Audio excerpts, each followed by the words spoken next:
അസ്സലാമു അലൈക്കും വറഹ്മത്തുള്ളാഹി വബറകാതുഹു. അൽഹംദുലില്ലാഹി റബ്ബിൽ ആലമീൻ വസ്സലാത്തു വസ്സലാമു അലാ അഷ്റഫിൽ അംബിയാഇ വൽ മുർസലീൻ നബീന മുഹമ്മദിൻ വഅലാ ആലിഹി വസഹ്ബിഹി അജ്മഈൻ. അമ്മാ ബഅദ്.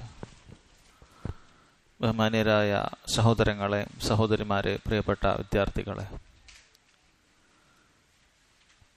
ബുലൂഗുൽ മറാമിലെ കിതാബുൽ ജാമിഇൽ നമ്മൾ വായിച്ചുകൊണ്ടിരിക്കുന്ന ഭാഗം ബാബു തർഹീബി ബിൻ മസാവിൽ അഖ്ലാഖ്, മോശപ്പെട്ട സ്വഭാവങ്ങളിൽ നിന്നും വിട്ടുനിൽക്കാൻ നമുക്ക് നിർദ്ദേശങ്ങൾ നൽകുന്ന ഹദീസുകളെ ആണ് നമ്മൾ വായിക്കുന്നത്. അടുത്ത ഹദീസ് وعن قطبة بن مالك رضي الله عنه قال كان رسول الله صلى الله عليه وسلم يقول اللهم جنبني منكرات الأخلاق والأعمال والأهواء والأدواء. أخرجه الترمذي وصححه الحاكم واللفظ له. ഈ ഹദീസ് സഹോദരങ്ങളെ, നബി സല്ലല്ലാഹു അലൈഹി വസല്ലം 4 കാര്യങ്ങളിൽ നിന്നും അല്ലാഹു സുബ്ഹാനഹു വ തആലയോട് രക്ഷ ചോദിക്കുന്ന, അതിൽ നിന്നും തന്നെ അകറ്റണമെന്ന് പ്രാർത്ഥിക്കുന്നതായ ഒരു ഹദീസാണിത്. ഇത് ഒരേ സമയം നമ്മൾ മനസ്സിലാക്കേണ്ട ഒരുപാട് ഫായിദകളുള്ള ഒരു ഹദീസാണ്. അതോടൊപ്പം തന്നെ ഒരു ദുആയുമാണ്. ഈ ദുആ പരമാവധി നമ്മൾ വായിച്ച് അർത്ഥം മനസ്സിലാക്കി ഹിഫ്ളാക്കണം, മനപ്പാഠമാക്കണം. ഇന്ന് നമ്മൾ ഇവിടുന്ന് പിരിഞ്ഞു പോകുമ്പോൾ നമുക്ക് പഠിക്കാൻ സാധിക്കുന്ന ഒരു ദുആയാണിത്. ഇത് നമ്മൾ പരമാവധി പഠിക്കാൻ ശ്രദ്ധിക്കണം. കാരണം ഒരുപാട് ഉപകാരങ്ങൾ നമുക്ക് ദുനിയാവിലും ആഖിറത്തിലും ലഭിക്കുന്ന ഒരു പ്രാർത്ഥനയാണിത്. നബി സല്ലല്ലാഹു അലൈഹി വസല്ലമയുടെ പ്രാർത്ഥനകളെല്ലാം എടുത്തു നോക്കിയാൽ നമുക്കത് കാണാൻ സാധിക്കുന്നത് അത് ജാമിഅ പ്രാർത്ഥനകളായിരിക്കും. കുറഞ്ഞ വാക്കുകളിൽ ഒരുപാട് ആശയങ്ങൾ ഉൾക്കൊണ്ടിട്ടുള്ള പ്രാർത്ഥനകളായിരിക്കും. നമ്മൾ നമ്മുടേതായ ഭാഷയിൽ ചോദിക്കുമ്പോൾ ഒരുപാട് നിലക്ക് നമ്മൾ ചോദിക്കുന്ന കാര്യങ്ങൾ നബി സല്ലല്ലാഹു അലൈഹി വസല്ലമയുടെ ഹദീസിൽ വന്നിട്ടുള്ള ദുആയിൽ തട്ടിച്ചു നോക്കിയാൽ അതിൽ ഒരു വരി ഉണ്ടാവുകയുള്ളൂ. നമ്മൾ ഒരുപാട് പ്രാർത്ഥിക്കുന്ന കാര്യങ്ങൾ ഒരു വരിയിൽ ഒതുങ്ങുന്ന രൂപത്തിൽ ഷാമിലായി പൂർണ്ണമായി ഉൾക്കൊള്ളുന്ന രൂപത്തിലായിരിക്കും നബി സല്ലല്ലാഹു അലൈഹി വസല്ലമയുടെ ഹദീസുകളിലുള്ള പ്രാർത്ഥനകൾ. അതുകൊണ്ട് എപ്പോഴും ഖുർആനിൽ വന്ന പ്രാർത്ഥനകളും ഹദീസുകളിൽ വന്ന പ്രാർത്ഥനകളും നമ്മൾ പഠിക്കാൻ പരമാവധി ശ്രമിക്കണം. നമ്മൾ സ്വന്തമായി നമുക്ക് ചോദിക്കാവുന്നതാണ്. മലയാളത്തിൽ നമുക്കറിയുന്ന ഭാഷയിൽ റബ്ബിനോട് നമുക്ക് ചോദിക്കാവുന്നതാണ്. പക്ഷേ ഹദീസുകളിൽ വന്ന പ്രാർത്ഥനകൾ എടുത്തു നോക്കിയാൽ ഒരുപാട് കാര്യങ്ങൾ ഒരുമിപ്പിച്ചുകൊണ്ട് നമുക്ക് ശരിക്കും ആവശ്യമുള്ള എല്ലാ കാര്യങ്ങളും ഉൾക്കൊള്ളിച്ചുകൊണ്ടുള്ള പ്രാർത്ഥനകളായിരിക്കും. അതുകൊണ്ടത് പഠിക്കാനുള്ളൊരു ശ്രമം അത്തരം ഹദീസ് ഗ്രന്ഥങ്ങൾ എടുത്തിട്ട് നമ്മൾ ശ്രമം നടത്തേണ്ടതുണ്ട് എന്ന് ആമുഖമായി ഓർമ്മപ്പെടുത്തുകയാണ്. എന്താണ് ഈ ഹദീസിൽ സഹാബിയായ ഖുത്ബത്ത് ബിൻ മാലിക് റളിയല്ലാഹു അൻഹു പറയുന്നത്? നബി സല്ലല്ലാഹു അലൈഹി വസല്ലം പതിവായി പ്രാർത്ഥിക്കാറുണ്ടായിരുന്നു എന്നാണ്. കാന റസൂലുള്ളാഹി സല്ലല്ലാഹു അലൈഹി വസല്ലം യഖൂൽ, നബി സല്ലല്ലാഹു അലൈഹി വസല്ലം പതിവായി ചെയ്യുന്നതിനാണ് ഇപ്രകാരം പറയുക. കാന റസൂലുള്ളാഹി സല്ലല്ലാഹു അലൈഹി വസല്ലം യഖൂൽ, നബി സല്ലല്ലാഹു അലൈഹി വസല്ലം പതിവായി പറയാറുണ്ടായിരുന്നു. എന്താണ് പറയാറുണ്ടായിരുന്ന ആ ദുആ? അല്ലാഹുമ്മ ജന്നിബ്നി മുൻകറാത്തിൽ അഖ്ലാഖ് വൽ അഅമാൽ വൽ അഹ്വാ വൽ അദ്വാ. 4 കാര്യങ്ങളിൽ നിന്നും അള്ളാഹുവിനോട് രക്ഷ ചോദിക്കുകയാണ്. അല്ലാഹുമ്മ, നമ്മളെല്ലാ പ്രാർത്ഥനയിലും കാണുന്ന ഒരു വാക്കാണ് അല്ലാഹുമ്മ എന്നുള്ളത്. ഇതിൻ്റെ അർത്ഥം നമ്മൾ ശരിക്കും മനസ്സിലാക്കുക. അല്ലാഹുമ്മ എന്ന് പറഞ്ഞാൽ യാ അല്ലാഹ് എന്നാണ് അതിൻ്റെ അർത്ഥം. യാ അല്ലാഹ്, അല്ലാഹുവേ എന്നാണ് അതിൻ്റെ അർത്ഥം. ഇതിൻ്റെ ഈ തുടക്കത്തിലുള്ള യാ അത് കളയുകയും ധാരാളമായി ഉപയോഗിക്കുന്നതുകൊണ്ട് ഒരാളെ വിളിക്കാൻ വേണ്ടി നമ്മൾ പറയുന്ന വാക്കാണ് യാ. ഹർഫുൻ നിദാ എന്നാണ് പറയുക. അപ്പം അല്ലാഹു സുബ്ഹാനഹു വ തആലയെ വിളിക്കാനാണ് യാ അല്ലാഹ് എന്ന് പറയുന്നത്. നമ്മളാണെങ്കിൽ എപ്പോഴും അല്ലാഹുവിനെ വിളിക്കേണ്ടവരാണ്. അപ്പോൾ ധാരാളമായി ഉപയോഗിക്കുന്നത് കൊണ്ട് തന്നെ പണ്ഡിതന്മാർ പറഞ്ഞു അതിൻ്റെ ആ യാ അവിടെ കളയുകയും അതിനു പകരമായാണ് മീമിനെ കൊണ്ടുവരികയും ചെയ്തത്. മീം എന്നുള്ള അക്ഷരം, അള്ളാഹുവിൻ്റെ ശേഷം മീം എന്നുള്ള അക്ഷരം വെച്ചു കൊടുക്കുകയും ഉണ്ടായി. ആ മീമിനൊരു പ്രത്യേകതയുണ്ട്. മീം എന്ന അക്ഷരം പറയുന്നത് പോലെ തന്നെ നമ്മൾ ചുണ്ടുകൾ ചേർത്ത് വെച്ചാണ് നമ്മൾ മീം എന്ന് പറയുന്നത്. അതോടൊപ്പം തന്നെ നമ്മുടെ ഖൽബ് കൂടി, ദുആ ചെയ്യുന്നവന്റെ ഖൽബ് കൂടി അതിനോട് ചേർത്ത് വെച്ച് നമ്മൾ റബ്ബിനോട് ദുആ ചെയ്യുകയാണ്. നമ്മൾ ചുണ്ടും ഖൽബും ഒരുമിച്ച് കൊണ്ടുള്ള തേട്ടമായിരിക്കണം നമ്മൾ അല്ലാഹുമ്മ എന്ന് പറയുമ്പോൾ നമ്മൾ ശ്രദ്ധിക്കേണ്ടത്. അതുപോലെ മീമിന് അവസാനത്തിലേക്ക് ബന്ധിപ്പിച്ചിരിക്കുന്നു. ആദ്യത്തിൽ അള്ളാഹുവിൻ്റെ പേര് കൊണ്ട് തന്നെ ആരംഭിക്കുന്ന ആ ഒരു ബറക്കത്ത് കൂടി കിട്ടാനാണ് അങ്ങനെ ചെയ്തത് എന്നും ഭാഷാ പണ്ഡിതന്മാർ പറഞ്ഞത് കാണാം. അല്ലാഹുമ്മ എന്ന് പറഞ്ഞാൽ അള്ളാഹുവേ എന്നാണ്. യാ അല്ലാഹ്, യാ അല്ലാഹ് എന്ന് ആവർത്തിച്ച് വിളിക്കുന്നതിനേക്കാളും സുന്നത്തുകളിൽ വന്നിട്ടുള്ളത് അല്ലാഹുമ്മ എന്ന പ്രയോഗമാണ്. അതുകൊണ്ട് അങ്ങനെയാണ് വിളിക്കേണ്ടത് എന്ന് പണ്ഡിതന്മാർ പറഞ്ഞതായി കാണാൻ സാധിക്കും. ശരി, അല്ലാഹുവേ എന്ന് വിളിച്ചിട്ട് ആദ്യം തന്നെ പറയുന്നത് ജന്നിബ്നി എന്നാണ്. ജന്നിബ്നി, എന്നെ അകറ്റണമേ എന്നാണ്. ഭാഷയിൽ ജന്നബ എന്ന് പറഞ്ഞാൽ അതിൻ്റെ അർത്ഥം ജന്നിബ്നി എന്ന് പറഞ്ഞാൽ അതിൻ്റെ അർത്ഥം ഇജ്അൽനി ഫി ജാനിബിൻ വഹിയ ഫി ജാനിബ്. നമ്മൾ ഏതെങ്കിലും ഒരു കാര്യത്തിൽ നിന്നും അകറ്റണമേ എന്നാണ് ചോദിക്കുന്നതെങ്കിൽ എന്നെ ഒരു ജാനിബിലും, ഒരു ഭാഗത്തും, ആ അകറ്റപ്പെടേണ്ട കാര്യത്തെ മറ്റേ ഭാഗത്തേക്കും ആക്കണമേ എന്നാണ്. അടുത്തുപോലും ആക്കരുതേ എന്നാണ്. ചെറിയ ദൂരത്തിലേക്ക് അതിനെ മാറ്റണം എന്നല്ല പറയുന്നത്. അല്ലാഹുമ്മ ജന്നിബ്നി എന്ന് പറഞ്ഞാൽ എന്നെ ഒരു ജാനിബിലും, എന്നെ ഒരു വശത്തും, അതിനെ മറ്റൊരു വശത്തും അത്രയും അകറ്റണം. നമ്മൾ ദുആഉൽ ഇസ്തിഫ്താഹിൽ അതേപോലെ ഒരു പ്രാർത്ഥന പറയുന്നുണ്ട്. അല്ലാഹുമ്മ ബാഇദ് ബൈനി വബൈന ഖതായായ കമാ ബാഅത്ത ബൈനൽ മശ്രിഖി വൽ മഗ്രിബ്. കിഴക്കിനെയും പടിഞ്ഞാറിനെയും നീ അകറ്റിയതുപോലെ അല്ലാഹുവേ നീ എന്നെയും എൻ്റെ പാപങ്ങളെയും നീ അകറ്റണമേ. അഥവാ ഞാൻ പാപങ്ങളുടെ ഭാഗത്തെ റബ്ബെ എന്നെ നീ കൊണ്ടാക്കരുത്. പാപം ചെയ്യുന്ന ഒരു അവസ്ഥയിലും നീ എന്നെ ആക്കരുത്. അതിൽ നിന്ന് വളരെയധികം അകറ്റണം. അപ്പം അതേപോലെയുള്ള ഒരു പ്രയോഗമാണ് ജന്നിബ്നി എന്ന് പറഞ്ഞാൽ. ജന്നിബ്നി എന്ന് പറഞ്ഞാൽ അതിൻ്റെ പ്രയോഗം അങ്ങനെയാണ്. എന്നെ അകറ്റണം, വളരെ വിദൂരമായി എന്നെ അകറ്റണം, അതിനോട് അടുക്കുന്ന ഒരവസ്ഥ എനിക്കുണ്ടാകരുത് എന്ന് പറഞ്ഞിട്ടാണ് പറയുന്നത്. അല്ലാഹുമ്മ ജന്നിബ്നി എന്നാണ് പറയുന്നത്. ഇജ്അൽനി ഫി ജാനിബ് വഹിയ ഫി ജാനിബ്. അത് മറ്റൊരു വശത്ത്, ഞാനൊരു വശത്ത്. അതുകൊണ്ട് ഉദ്ദേശിക്കുന്നത് മുബാഅദ, അകൽച്ചയുണ്ടാകണം എന്നാണ് പറയുന്നത്. എന്തിൽ നിന്നൊക്കെയാണ് എന്നെ അകറ്റേണ്ടത്? എന്തൊക്കെ കാര്യത്തിൽ നിന്നാണ്? ഒന്ന്, മുൻകറാത്തുൽ അഖ്ലാഖ്. മുൻകറാത്തു അൽ അഖ്ലാഖ്, മോശം വിശേഷണം, മോശം സ്വഭാവ ഗുണങ്ങളിൽ നിന്നും. അൽ അഖ്ലാഖുൽ മുൻകറ, മോശം സ്വഭാവങ്ങളിൽ നിന്നും റബ്ബെ നീ എന്നെ അകറ്റണം എന്നാണ് പറയുന്നത്. അപ്പം നമ്മൾ സ്വഭാവ ഗുണങ്ങളെക്കുറിച്ച് പഠിക്കുന്ന ഹദീസിന്റെ ബാബിലാണ് നമ്മളുള്ളത്. ഇപ്പോൾ ഒരുപാട് മോശപ്പെട്ട സ്വഭാവ ഗുണങ്ങൾ ഇതിൽ വന്നിട്ടുണ്ട്. ഒരുപാട് വൃത്തികെട്ട സംസാരങ്ങളും അതുപോലെ പെട്ടെന്ന് ദേഷ്യം പിടിക്കുക, ഇങ്ങനെ ഒരുപാട് മോശപ്പെട്ട സ്വഭാവങ്ങൾ നമ്മൾ ഇതിനകം പറഞ്ഞു കഴിഞ്ഞിട്ടുണ്ട്, ഇനിയും വരുന്നുണ്ട്. എല്ലാം ഇതിൽ ഉൾക്കൊണ്ടു എന്നാണ്.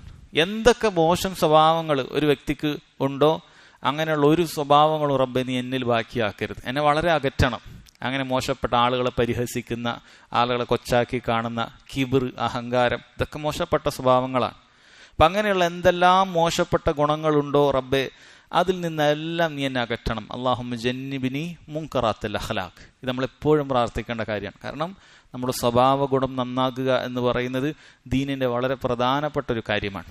നാളെ തുലാസിൽ ഈമാനിനോടൊപ്പം ഏറ്റവും ഭാരമുണ്ടാകുക നല്ല സൽസ്വഭാവമാണ് എന്ന് ഹദീസിൽ കാണാൻ സാധിക്കും. ഒരാൾക്ക് അമലുകൾ വളരെ കുറവായിരിക്കും, പക്ഷേ നല്ല സ്വഭാവ ഗുണങ്ങൾ കൊണ്ട് ആ കുറഞ്ഞ അമലുകൾ അത് കനത്ത ഭാരമുള്ളതായി തീരും. എന്നാൽ ഒരാൾക്ക് ഒരുപാട് അമലുകൾ ഉണ്ടാകും, പക്ഷെ മോശപ്പെട്ട സ്വഭാവങ്ങൾ കാരണത്താൽ, മോശപ്പെട്ട സംസാരങ്ങൾ കാരണത്താൽ ആ അമലുകൾക്കെല്ലാം ഭാരമില്ലാത്ത അവസ്ഥയുണ്ടാകും. അപ്പോൾ നാളെ മീസാനിൽ ഏറ്റവും കൂടുതൽ തൂങ്ങുന്ന ഒരു കാര്യം സൽസ്വഭാവമാണ്. അപ്പോൾ ആ സൽസ്വഭാവത്തിന് കേടുവരുത്തുന്ന കാര്യമാണ് മോശപ്പെട്ട സ്വഭാവം നമ്മളിൽ ഉണ്ടാകുക എന്നുള്ളത്. അതുകൊണ്ട് ജന്നിബ്നി മുൻകറാത്തുൽ അഖ്ലാഖ് എന്ന് നമ്മൾ പ്രാർത്ഥിക്കുമ്പോൾ അതിൻ്റെ ഒരു താല്പര്യമാണ് എനിക്ക് സൽസ്വഭാവങ്ങളിൽ എന്നിൽ ഉണ്ടാക്കണം എന്നുള്ളത്. മോശപ്പെട്ട ഗുണങ്ങൾ എന്നിൽ നിന്നും പോയാൽ പിന്നീട് എനിക്ക് ബാക്കിയുണ്ടാവുക സൽസ്വഭാവങ്ങളാണ്.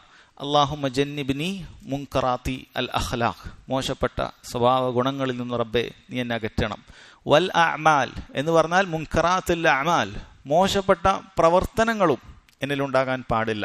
പ്രവർത്തനങ്ങൾ എന്ന് പറയുമ്പോൾ നമ്മൾ കൈകാലുകൾ കൊണ്ട് ചെയ്യുന്ന പ്രവർത്തനങ്ങളാണ്. ആളുകൾ ദുൽമകൾ പല രൂപത്തിൽ ചെയ്യും. അന്യായമായി മറ്റൊരാളെ പോയി അടിക്കുക, കൊല്ലുക, ബുദ്ധിമുട്ടിക്കുക, ഇങ്ങനെയുള്ള ഒരുപാട് തിന്മകളുണ്ട്. മനുഷ്യരോട് ചെയ്യുന്ന തിന്മകളുണ്ട്, റബ്ബ് സുബ്ഹാനഹു വ തആലയോട് ചെയ്യുന്ന തിന്മകളുണ്ട്.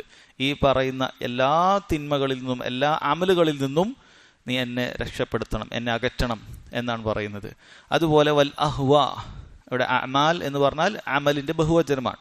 വൽ അഹ്വ, ഹവ എന്നുള്ള വാക്കിന്റെ ബഹുവചനമാണ് അൽ അഹ്വ. ഹവ എന്നുള്ള വാക്ക് നിരുപാധികമായി തെറ്റായൊരർത്ഥം അല്ല. ഹവ എന്നുള്ള വാക്കിന്റെ അർത്ഥം അത് ഇച്ഛിക്കുക, ഒരു കാര്യം ഉദ്ദേശിക്കുക എന്നാണ്. ഹവൈതു കദ എന്ന് പറഞ്ഞാൽ അറത്തുഹു, ഞാൻ ഒരു കാര്യം ഉദ്ദേശിച്ചു എന്നാണ് അതുകൊണ്ട് ഉദ്ദേശിക്കുന്നത്.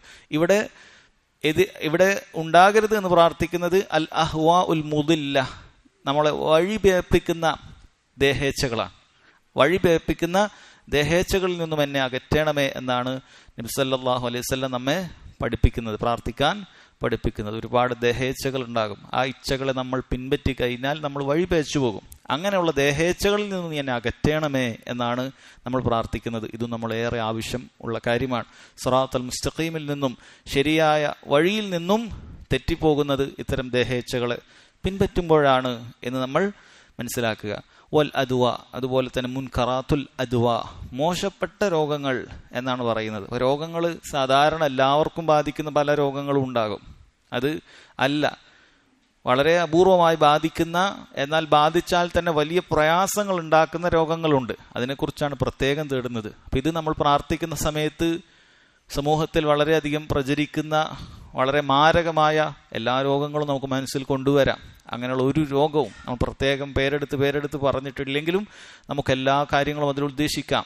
അങ്ങനെയുള്ള ഒരു മോശപ്പെട്ട രോഗങ്ങളും റബ്ബേ നീ എനിക്ക് നൽകരുതേ എന്നാണ് നമ്മൾ അള്ളാഹുവിനോട് പ്രാർത്ഥിക്കുന്നത്. സഹോദരങ്ങൾ, ഇത് ശരിക്കും ഹിഫ്ലാക്കണം. അല്ലാഹുമ്മ ജന്നിബ്നി, അള്ളാഹുവെ നീ എന്നെ അകറ്റണമേ, മിൻ മുൻകറാത്തിൽ അഖ്ലാഖ്, മോശപ്പെട്ട സ്വഭാവങ്ങളിൽ നിന്നും, വൽ അഅമാൽ, മോശപ്പെട്ട പ്രവർത്തനങ്ങളിൽ നിന്നും, വൽ അഹ്വാ, വഴിപേപ്പിക്കുന്ന മോശപ്പെട്ട ദേഹേച്ഛകളിൽ നിന്നും, വൽ അദ്വാ, മോശപ്പെട്ട രോഗങ്ങളിൽ നിന്നും റബ്ബേ നീ എനിക്ക് എന്നെ അകറ്റണമേ എന്നാണ് നമ്മൾ പ്രാർത്ഥിക്കുന്നത്. അഖ്റജഹു തിർമിദി, ഇമാം തിർമിദിയാണ് ഈ ഹദീസ് ഉദ്ധരിച്ചിട്ടുള്ളത്. ഈ ഹദീസിൽ നിന്നുള്ള ചില ഫായിദകൾ: ഒന്ന്, അന്ന റസൂൽ അലൈഹി സ്വലാത്തു വസ്സലാം ബശറുൻ മുഫ്തഖിറുൻ ഇലാ റബ്ബിഹി അസ്സ വജൽ, നബി സല്ലല്ലാഹു അലൈഹി വസല്ലം അള്ളാഹുവിലേക്ക് ആവശ്യക്കാരനായ ഒരു മനുഷ്യനാണ്. ഇത് ശരിക്കും നമ്മൾ മനസ്സിലാക്കണം. ചിലർ നബി സല്ലല്ലാഹു അലൈഹി വസല്ലം അള്ളാഹുലേക്ക് ആവശ്യക്കാരനായ മനുഷ്യനാണ് എന്നൊക്കെ നമ്മൾ പറഞ്ഞാൽ പറയും നിങ്ങൾ നബി സല്ലല്ലാഹു അലൈഹി വസല്ലം ഇകഴ്ത്തുന്നവരാണ്, നിങ്ങൾക്ക് ബഹുമാനമില്ല എന്നുള്ളതല്ല. ഇതാണ് യഥാർത്ഥത്തിലുള്ള ബഹുമാനം. നബി സല്ലല്ലാഹു അലൈഹി വസല്ലം പറഞ്ഞതുപോലെ അവിടത്തെ കുറിച്ച് വിശ്വസിക്കുക എന്നുള്ളതാണ്. അതിനപ്പുറത്തേക്ക് നബി സല്ലല്ലാഹു അലൈഹി വസല്ലമയുടെ ആ ദറജയെ ഉലൂഹിയത്തിന്റെ പദവിയിലേക്ക് കൊണ്ടെത്തുക, അവിടത്തോട് പ്രാർത്ഥിക്കുക, അവിടത്തേക്ക് എല്ലാം അറിയുന്നു എന്ന് അവിടത്തെ കുറിച്ച് പുകഴ്ത്തി പറയുക. ഇതൊന്നും അവിടുത്തെ ബഹുമാനിക്കലും ആദരിക്കലുമല്ല, അനാദരിക്കലാണ്, നബിയെ നിന്ദിക്കലാണത്. നബി സല്ലല്ലാഹു അലൈഹി വസല്ലമക്ക് എല്ലാം അറിയാം, എല്ലാ കാര്യങ്ങളും, വരാൻ പോകുന്ന കാര്യങ്ങൾ അറിയാം, ഭാവിയിൽ നടക്കാൻ പോകുന്ന കാര്യങ്ങളെക്കുറിച്ച് കൃത്യമായി അറിയുന്നവരാണവർ. ലൗഹുൽ മഹ്ഫൂദിലുള്ള അറിവ് മുഴുവൻ അവിടത്തേക്കുണ്ട് തുടങ്ങിയ അള്ളാഹു സുബ്ഹാനഹു വ തആലക്ക് മാത്രമുള്ള വിശേഷണങ്ങൾ നബി സല്ലല്ലാഹു അലൈഹി വസല്ലമക്ക് വെച്ചു കൊടുക്കുക എന്ന് പറയുന്നത് യഥാർത്ഥത്തിൽ അവർ നിന്ദിക്കുകയാണ്. പക്ഷെ നമ്മുടെ നാട്ടിലുള്ള ഒരുപാട് ആളുകളെ, സാധുക്കളെ സംബന്ധിച്ചിടത്തോളം നബി സല്ലല്ലാഹു അലൈഹി വസല്ലമയുടെ വിശ്വാസം, നബി സല്ലല്ലാഹു അലൈഹി വസല്ലമയെ കുറിച്ച് എങ്ങനെ മനസ്സിലാക്കണമെന്നുള്ള കാര്യത്തിൽ പോലും വലിയ പിഴവുണ്ട്. അവർക്ക് എങ്ങനെയാണ് അള്ളാഹുവിൻ്റെ റസൂൽ എന്താണ്, എങ്ങനെയാണെന്ന് പോലും മനസ്സിലായിട്ടില്ല. അവർ പലപ്പോഴും റസൂലുള്ളാഹി സ്വല്ലല്ലാഹു അലൈഹി വസല്ലമയെ കുറിച്ച് ധരിച്ചു വെച്ചിരിക്കുന്നത്, വിശ്വസിക്കുന്നത് ഇത്തരത്തിലുള്ള കാര്യങ്ങളൊക്കെയാണ്. റസൂലുള്ളാഹ് അത്രയും വലിയ സ്ഥാനമുണ്ട് എന്ന് പറഞ്ഞിട്ട് അള്ളാഹുവിന് മാത്രമുള്ള പല വിശേഷണങ്ങളാണ് വെച്ചുകൊണ്ടിരിക്കുന്നത്. എന്നാൽ തെളിവുകൾ മുഴുവൻ നമുക്ക് മനസ്സിലാക്കാൻ സാധിക്കും. അള്ളാഹു അറിയിച്ചു കൊടുക്കുന്ന അറിവുകൾ മാത്രമേ അവിടുന്ന് ഭാവിയിൽ വരാൻ പോകുന്ന കാര്യത്തെക്കുറിച്ച് അറിയാൻ സാധിക്കുകയുള്ളൂ. സ്വന്തമായിട്ടൊരു ഗൈബും അവിടത്തേക്ക് അറിയുകയില്ല. നബി സല്ലല്ലാഹു അലൈഹി വസല്ലം അത് പറഞ്ഞിട്ടുള്ളതാണ്. ഒരുപാട് ഹദീസുകളിൽ വന്നിട്ടുണ്ട്. അല്ലാഹു തആല ഖുർആനിൽ അത് പരാമർശിച്ചിട്ടുണ്ട്. ഇവിടെ നോക്കൂ, റബ്ബ് സുബ്ഹാനഹു വ തആലയിലേക്കും മുഫ്തഖിറായ, ആവശ്യക്കാരനായ ഒരു ബശർ മാത്രമാണ്, മനുഷ്യൻ മാത്രമാണ് നബി സല്ലല്ലാഹു അലൈഹി വസല്ലം എന്ന് പറയാനുള്ള, തെളിവായി പറയാനുള്ള കാരണം അവിടുന്ന് ഇത് പ്രാർത്ഥിക്കുകയാണ്. അവിടുന്ന് പ്രാർത്ഥിക്കുമായിരുന്നു എന്നാണ്. അവിടുന്ന് എപ്പോഴും റബ്ബിനോട് ഇത് ആവർത്തിച്ച് പ്രാർത്ഥിക്കുമായിരുന്നു. അല്ലാഹുമ്മ ജന്നിബ്നി മിൻ മുൻകറാത്തിൽ അഖ്ലാഖ് എന്ന് പറഞ്ഞ് പ്രാർത്ഥിക്കുമ്പോൾ നബി സല്ലല്ലാഹു അലൈഹി വസല്ലം അള്ളാഹുവിലേക്ക് ആവശ്യക്കാരനായത് കൊണ്ടാണ്. മോശപ്പെട്ട സ്വഭാവങ്ങൾ അവിടത്തേക്ക് ഇല്ലാതിരിക്കാൻ, രോഗങ്ങൾ അവിടത്തേക്ക് ബാധിക്കാതിരിക്കാൻ, അതുപോലെ തന്നെ വഴിപേപ്പിക്കുന്ന ദേഹേച്ഛകൾ കാരണം പിഴച്ചു പോകാതിരിക്കാൻ നബി സല്ലല്ലാഹു അലൈഹി വസല്ലം അല്ലാഹു സുബ്ഹാനഹു വ തആലയോട് പ്രാർത്ഥിക്കുകയാണ്. നമ്മേക്കാൾ കൂടുതൽ റബ്ബിലേക്ക് പ്രാർത്ഥന കൊണ്ടും അദ്കാറുകൾ കൊണ്ടും നബി സല്ലല്ലാഹു അലൈഹി വസല്ലം അടുത്തിരുന്നു എന്ന് കാണാൻ സാധിക്കും. അപ്പോൾ അവിടുന്ന് അള്ളാഹുലേക്ക് ആവശ്യക്കാരനാണ്. അള്ളാഹുലേക്ക് ആവശ്യക്കാരനല്ലാത്ത ഒരു പടപ്പും സഹോദരങ്ങളെ ദുനിയാവിലില്ല. ആ രൂപത്തിൽ റബ്ബിനെ നബി സല്ലല്ലാഹു അലൈഹി വസല്ലമയെ നമ്മൾ മനസ്സിലാക്കണം. അവിടുന്ന് അബ്ദാണ്, അള്ളാഹുവിൻ്റെ അടിമയാണ്. അവിടുന്ന് അള്ളാഹുലേക്ക് ആവശ്യക്കാരനായിട്ടുള്ള, സദാ റബ്ബിന്റെ സഹായം ആവശ്യക്കാരനായിട്ടുള്ള അടിമയാണ് എന്ന് നമ്മൾ മനസ്സിലാക്കുക. ഒന്നാമത്തെ ഫായിദ അതാണ്. അന്നൽ അഖ്ലാഖ തൻഖസിമു ഇലാ മുൻകരിൻ വ മഅറൂഫ്. സ്വഭാവം രണ്ടായി വിഭജിക്കാം. ഒന്ന് മുൻകറാണ്, മോശപ്പെട്ടതാണ്. രണ്ട് മഅറൂഫാണ്, നല്ല സ്വഭാവമുണ്ട്. അപ്പോൾ ആ നല്ല സ്വഭാവം നമുക്ക് ലഭിക്കാനും മോശപ്പെട്ട സ്വഭാവങ്ങളിൽ നിന്നും നമുക്ക് രക്ഷ ചോദിക്കുകയും അതിൽ നമ്മെ അകറ്റാനുമാണ് നമ്മൾ പ്രാർത്ഥിക്കുന്നത് എന്ന് കാണാൻ സാധിക്കും. ഇവിടെ മറ്റൊരു ഫായിദ, ഹിർസു നബി സല്ലല്ലാഹു അലൈഹി വസല്ലം അലൽ ബുഅദി അൻ മുൻകറാത്തിൽ അഖ്ലാഖ്. മോശപ്പെട്ട സ്വഭാവങ്ങളിൽ നിന്നും അകലം പാലിക്കാൻ നബി സല്ലല്ലാഹു അലൈഹി വസല്ലം അതീവ താല്പര്യം കാണിച്ചിരുന്നു. അതാണ് ഈ പ്രാർത്ഥനയുടെ അർത്ഥം. അപ്പം അതിൽ നമുക്ക് മാതൃകയുണ്ട്, നമ്മളും അതിന് താല്പര്യം കാണിക്കണം. മറ്റൊരു ഫായിദ, സുആലുല്ലാഹി അസ്സ വജൽ അൻ യുജന്നിബൽ അബ്ദു മുൻകറാത്തൽ അമാൽ. മോശപ്പെട്ട സ്വഭാവങ്ങളിൽ തന്നിൽ ഇല്ലാതിരിക്കാൻ ഒരു മനുഷ്യൻ എപ്പോഴും അള്ളാഹുവിനോട് തേടിക്കൊണ്ടേയിരിക്കണം. മോശപ്പെട്ട അമലുകൾ എന്ന് പറയുമ്പോൾ അത് രണ്ട് രൂപത്തിലുണ്ട് എന്ന് പണ്ഡിതന്മാർ പറഞ്ഞത് കാണാം. അല്ല അമാലു തഅബ്ബുദിയ്യ, ഇബാദത്ത് ഉദ്ദേശിച്ച് ചെയ്യുന്ന ചില മോശപ്പെട്ട പ്രവർത്തനങ്ങളുണ്ട്. അതിൽപ്പെട്ടതാണ് ശിർക്ക് കലർന്നിട്ടുള്ള പ്രവർത്തനങ്ങൾ. ആളുകളെ കാണിക്കാൻ വേണ്ടി അല്ലെങ്കിൽ മറ്റാരുടെയെങ്കിലും പ്രതിഫലം പ്രതീക്ഷിച്ചുകൊണ്ട്, മറ്റാരുടെയെങ്കിലും പ്രശംസകളും പുകഴ്ത്തലുകളും കൊണ്ട് പ്രവർത്തിച്ചുകൊണ്ട് ചെയ്യുന്നത് മോശപ്പെട്ട പ്രവർത്തനങ്ങളാണ്. അല്ലാഹു സുബ്ഹാനഹു വ തആലയ്ക്ക് ഇഷ്ടമില്ലാത്ത, റബ്ബിലേക്ക് ഉയരാത്ത പ്രവർത്തനങ്ങളാണ്. അത് എന്നിലുണ്ടാകാതിരിക്കുക എന്നുള്ളതും ഇതിൽ ഉൾക്കൊള്ളുന്നുണ്ട്. അതും മോശപ്പെട്ട പ്രവർത്തനങ്ങളിൽ ഉൾക്കൊള്ളുന്നുണ്ട്. അതുപോലെ തന്നെ മറ്റ് മോശപ്പെട്ട മോഷണം, വ്യഭിചാരം, അതുപോലെ തന്നെയുള്ള ലഹരികൾ, ഇങ്ങനെയുള്ള എല്ലാ മോശപ്പെട്ട പ്രവർത്തനങ്ങളിൽ നിന്നും റബ്ബെ നീ എന്നെ അകറ്റണം എന്നുള്ളതും ഈ തേട്ടത്തിലുണ്ട് എന്ന് കാണാൻ സാധിക്കും. അതുപോലെ സഹോദരങ്ങൾ, ജനങ്ങൾക്കിടയിൽ പൊതുവെ ഒരു കാര്യം ചെയ്യുന്നത് മോശപ്പെട്ടതാണ്, അത് ലജ്ജയില്ലാത്ത വൃത്തികെട്ട ആളുകൾ മാത്രമാണ് ചെയ്യുന്നത് എന്ന് ബോധ്യപ്പെട്ടാൽ അങ്ങനെയുള്ള മുഴുവൻ പ്രവർത്തനങ്ങളിൽ നിന്നും ഒരാൾ മാറി നിൽക്കേണ്ടതുണ്ട് എന്ന് മനസ്സിലാക്കുക. മറ്റൊരു ഫായിദ, അന്നൽ അഹ്വാ നൗആൻ മുൻകറുൻ വ മഅറൂഫ്. അതുപോലെ തന്നെ അഹ്വാകൾ, ഹവ, ദേഹേച്ഛ എന്ന് പറയുന്നത് ദേഹം ഇച്ഛിക്കുന്നതും രണ്ട് രൂപത്തിലുണ്ട്. ഒന്ന് മുൻകറും ഉണ്ട്, മഅറൂഫുണ്ട്, നല്ലത്. അതുപോലെ തന്നെ മോശപ്പെട്ടതുമുണ്ട്. നബി സല്ലല്ലാഹു അലൈഹി വസല്ലമയുടെ അവിടുന്ന് കൊണ്ടുവന്ന സുന്നത്തിനോട് യോജിക്കുന്ന രൂപത്തിൽ നമ്മുടെ ദേഹേച്ഛ മാറിക്കഴിഞ്ഞാൽ അത് മഅറൂഫാണ്. എന്നാൽ അതിനോട് എതിരായിക്കൊണ്ട് നമ്മുടെ ഇച്ഛകൾ മാറിക്കഴിഞ്ഞാൽ അത് മുൻകറാണ്, അത് മോശപ്പെട്ടതാണ് എന്നാണ് മനസ്സിലാക്കേണ്ടത്. അവസാനത്തേത്, ജവാസു സുആലിൽ മർഇ അല്ലാ യുസീബഹുല്ലാഹു തആല ബിമറദിൻ മുൻകർ. മോശപ്പെട്ട ഒരു രോഗം തനിക്ക് ബാധിക്കാതിരിക്കാൻ അള്ളാഹുവിനോട് തേടൽ അനുവദനീയമാണ്. അതൊരിക്കലും തവക്കുലിനെതിരല്ല. റബ്ബിനോട് നമ്മൾ പ്രാർത്ഥിക്കണം. രോഗം വരുന്നതിന് മുമ്പ് അത് വരല്ലേ എന്ന് പറഞ്ഞ് നമ്മൾ പ്രാർത്ഥിക്കണം. രോഗം വരുന്നതിന് മുമ്പ്. ഇനി വന്നു കഴിഞ്ഞാൽ അതിന് ഷിഫ ഉണ്ടാകാനും പ്രാർത്ഥിക്കണം. അതൊരിക്കലും സുന്നത്തിനെതിരല്ല. നബി സല്ലല്ലാഹു അലൈഹി വസല്ലം പ്രാർത്ഥിച്ച് കാണിച്ചു തന്നതാണ്. അതുപോലെ അള്ളാഹുവിൻ്റെ ഖദറിനോടുള്ള ഒരു വിയോജിപ്പോ അതൃപ്തിയോ ഒന്നുമല്ല. റബ്ബ് സുബ്ഹാനഹു വ തആല ഒരു കാര്യം നമുക്ക് നിശ്ചയിച്ചാൽ അത് എന്നിൽ നിന്ന് നീങ്ങണമേ എന്ന് പ്രാർത്ഥിക്കാൻ അള്ളാഹു തന്നെ നമ്മെ പ്രോത്സാഹിപ്പിച്ചിട്ടുള്ള, നമ്മോട് പറഞ്ഞിട്ടുള്ള കാര്യമാണ്. അതിൻ്റെ പിന്നിൽ അവൻ്റെ ഹിക്മത്തുണ്ട്. ഒരു രോഗം തരുന്നു, പ്രയാസം തരുന്നു. അങ്ങനെ നമ്മൾ റബ്ബിലേക്ക് കൂടുതൽ അടുക്കുന്നു, നമ്മൾ അള്ളാഹുവിനോട് ദുആ ചെയ്യുന്നു. അതിലൂടെയൊക്കെ റബ്ബ് സുബ്ഹാനഹു വ തആല നമ്മളെ പാപങ്ങൾ പുറത്തു തരികയും അങ്ങനെ നമ്മളെ റബ്ബിലേക്ക് കൂടുതൽ അടുപ്പിക്കുകയും നമുക്ക് ഒരുപാട് പ്രതിഫലങ്ങളും ദറജകളും വർദ്ധിപ്പിച്ചു തരികയും ഒക്കെ ചെയ്യുന്നു. ഇതൊക്കെ റബ്ബിന്റെ ഹിക്മത്തിൽപ്പെട്ടതാണ്. അപ്പം അള്ളാഹു തന്നെയാണ് പ്രയാസങ്ങളും രോഗങ്ങളും ഒക്കെ നമുക്ക് ഉദ്ദേശിക്കുക. അതുകൊണ്ട് റബ്ബിനോട് തന്നെ നമ്മൾ പ്രാർത്ഥിക്കണം. അതിൽ യാതൊരു തെറ്റുമില്ല. അള്ളാഹുവിൻ്റെ ഖദറിനോട് എതിരാകുന്ന കാര്യമേ അല്ല എന്ന് നമ്മൾ മനസ്സിലാക്കുക. ഏറ്റവും പ്രാധാന്യം ഈ ഹദീസ് വായിച്ചു കഴിഞ്ഞാൽ ഈ പ്രാർത്ഥന നമ്മൾ പഠിക്കുകയും പ്രാവർത്തികമാക്കുകയും ചെയ്യുക എന്നുള്ളതാണ്. കാരണം നബി സല്ലല്ലാഹു അലൈഹി വസല്ലം കേവലം ഒരു ഉപദേശം തന്നതല്ല, മറിച്ച് അവിടുന്ന് എപ്പോഴും പ്രാർത്ഥിക്കുമായിരുന്നു എന്നാണ് സ്വഹാബി ഇതിൽ നിന്ന് റിപ്പോർട്ട് ചെയ്തത്. അടുത്ത ഹദീസ്, وعن ابن عباس رضي الله عنهما قال قال رسول الله صلى الله عليه وسلم لا تماري أخاك ولا تمازحه ولا تعده موعدا فتخلفه أخرجه الترمذي بسند فيه ضعف. ഈ ഹദീസ് കൊടുത്തിട്ട് ഇദ്ദേഹം ആ ഹദീസിന്റെ സനദിനെ കുറിച്ച് പറയുന്നുണ്ട്. ഇമാം തിർമിദിയാണ് ഈ ഹദീസ് റിവായത്ത് ചെയ്തത്. പക്ഷേ അദ്ദേഹം കൊണ്ടുവന്ന സനദിൽ ഫീഹി ദഅഫുൻ, ദുർബലതയുണ്ട് എന്നാണ് പറഞ്ഞിട്ടുള്ളത്. അപ്പോൾ ദുർബലമായ ഒരു ഹദീസാണ് ഈ ഹദീസ്.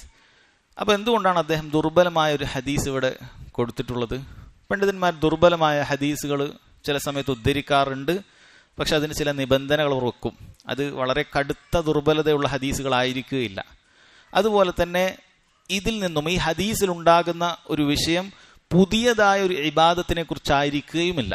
പുതിയൊരു ഇബാദത്ത്, ഒരു ലഅഫുള്ള ദുർബലതയുള്ള ഒരു ഹദീസിൽ എന്ന സമയത്തൊരു നിസ്കാരമുണ്ട്, 2 റക്അത്ത് നിസ്കാരമുണ്ട്, ഇന്ന ദിവസം ഒരു നോമ്പുണ്ട്, ഇതൊന്നും ദുർബലമായ ഹദീസ് കൊണ്ട് നമുക്ക് ചെയ്യാൻ അനുവാദമില്ല.